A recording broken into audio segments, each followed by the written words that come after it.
Go back to New York! With our lack of movement, Durga had an easy time convincing me that we had a responsibility to fight Newton's first law of motion, the one that states that a body at rest will remain at rest unless an outside force acts on it, and that sauntering northward on Lake Park Boulevard, aka U.S. Highway 421, rather than driving to dinner was the form of propulsion we should utilize in our Newtonian nod. "It's not too bad out," she said, referring to the warmer-than-I-preferred weather. "It'll be an easy, flat walk. Piece of cake." It was pleasant out for July in North Carolina, and it wasn't a long walk, a touch over half a mile, well under a kilometer from the Carolina Beach Inn where we're staying to Bowman's at the Beach Eatery. Our day had been pretty sedentary. Back in Raleigh, I'd done a little early morning stretch and strength regimen to loosen up my old man muscles, joints, ligaments, and tendons before driving with Goddess Durga to Carolina Beach. But beyond that, our exercise had consisted of frolicking in the Atlantic's low white breakers for half an hour and turning pages in books as we lazed under a beach umbrella. We gathered our beach accoutrement, returned to our tiny 12-foot by 12-foot, 15-square-meter room, and took turns in the itty-bitty shower before changing for dinner. The 85 degrees Fahrenheit, 30 degrees Celsius temperature, and the pancake flat sea level path northward on the sidewalk that borders US 421's west side made our jaunt as simple as putting one foot in front of the other while watching for beachgoers buzzing the sidewalk with their modified, foot-high handlebarred beach cruiser bicycles, rusty adult tricycles, and especially motorists who aren't looking out for anyone but themselves. Those drivers whose focus is on their phones or breaks in traffic, they who careen down the road with an IGMFYG mentality.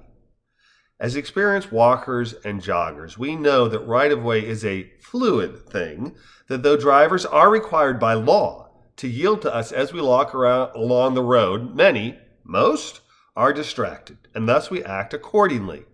We know that when a driver in the USA stops at a roadway in anticipation of turning right, that he will most likely only check left before proceeding. I mean, why look right before going when traffic will be coming from the left? Thoughts of walkers or wheelchairs approaching from the right, or cyclists riding against traffic illegally, escapes them. And thus, when we see a car waiting to turn right as we approach from the right, we proceed under the assumption that said driver will not turn his attention our way before accelerating his behemoth directly into us. We wait, impatiently but prudently.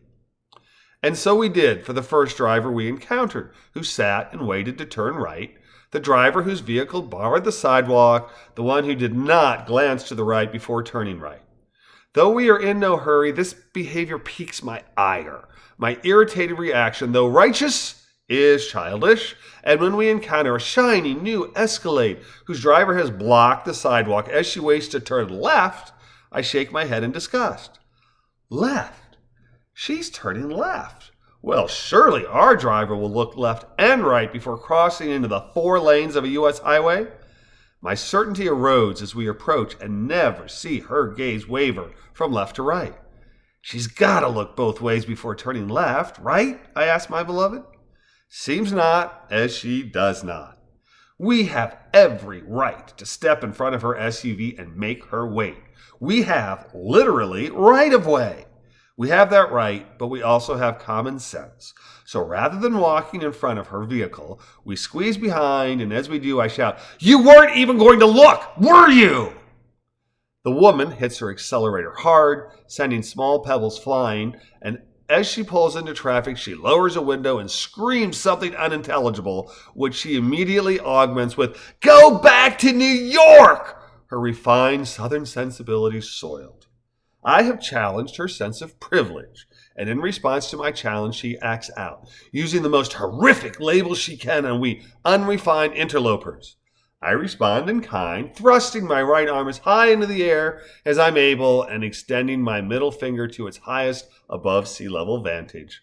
My wife, an actual New Yorker who is usually more easily riled than I, shakes her head at my foolishness. Privilege, place, and prejudice are interesting attributes. Carolina Beach's main source of revenue is tourism, and it is the invading tourists, many of us Yankees, that pay for the escalades and escapades of the privileged belles and beaux who refine and define the Carolina coast. I smile as I single-finger salute my left-turning belle. She who knows that her need to flee northward supersedes her responsibility to obey the rules of the road, and that she is well within her rights to demand southern courtesy from others while displaying none herself. I smile at her, and I smile at me, a man who knows better and yet allowed his sense of privilege to admonish her for her illegal, unsafe, and selfish actions by displaying the ultimate New York salute, the hand gesture which allows her to know that she was absolutely right about those two terrible interloping tourists who simply do not obey local customs. Belle and I have accelerated a problem that need never have been into a gesticulating and screaming demand that the other yield and acknowledge our privilege, our ability to do as we please. She showed me and I showed her. We both showed that people are ignorant, territorial, and arrogant, and that I'm a people, just like her.